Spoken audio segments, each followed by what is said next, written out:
Today's very latest news coming to you first from the fabulous Pattaya Media Group here in Pattaya. And if you could like and subscribe, that would be amazing. Thank you.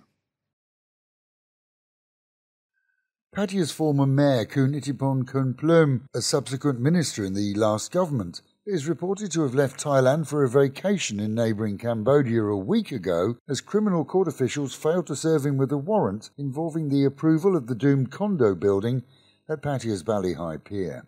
It's estimated that planning approval passes through 6 offices before reaching the mayor's office, where, based on their recommendations, he would approve or deny construction.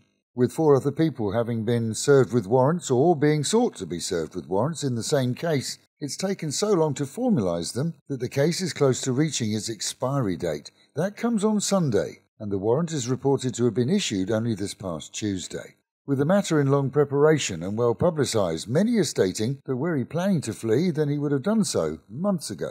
The issue for the court, though, is a claim of corruption and misconduct that's said to have occurred during the approval process. This then the latest of claims regarding the building, which has at various times seen it reported as having been built beyond the boundaries marked on the permit, being built too tall, and in so blocking scenic views, the developers going bankrupt and the developers board having left the country, with off-plan investors losing their deposits. This latest development has seen the Anti-Corruption Commission in July determine that, in their opinion, guilt can be associated with the former mayor. Kun Kumplum was a popular mayor here and oversaw the city's fast growth, together with plans to make it a family resort. That project, at least, has come to fruition now.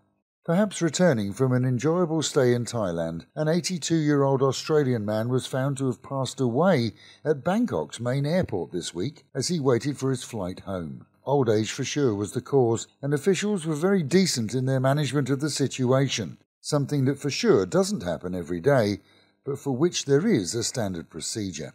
When a wife in the north found out that her husband was out painting the town with pals and karaoke girls, well, she flew into a rage. So much so that she went to the bar in question and confronted the bar manageress.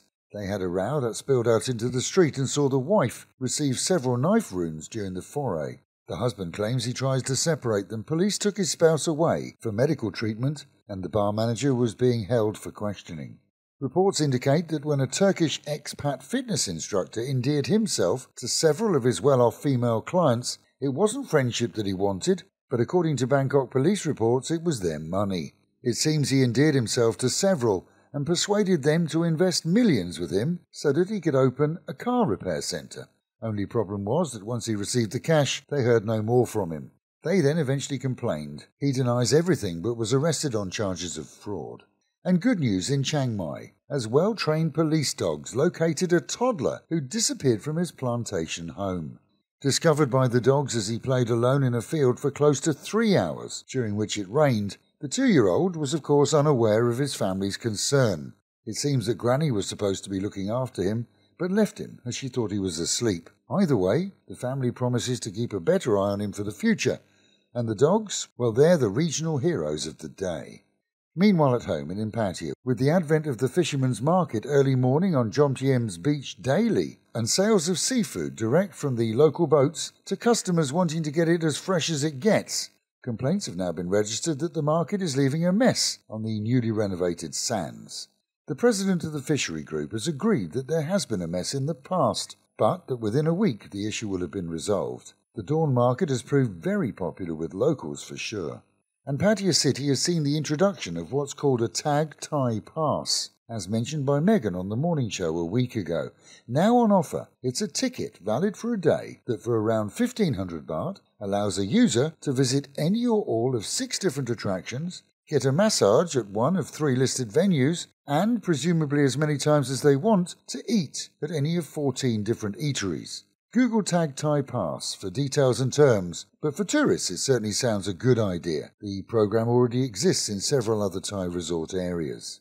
As always, we can only report weather as it's applied by the Met Office, which has seen storms and floods in many areas of the country, but to date not our own.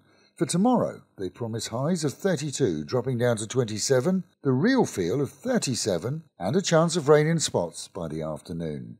Local and national news today from Fabulous 103 FM and Fabulous Pattaya Media Group. and to get a notification every time we release another bulletin or program. Like and subscribe to our channel, Fabulous Pattaya Media Group, by using the link below.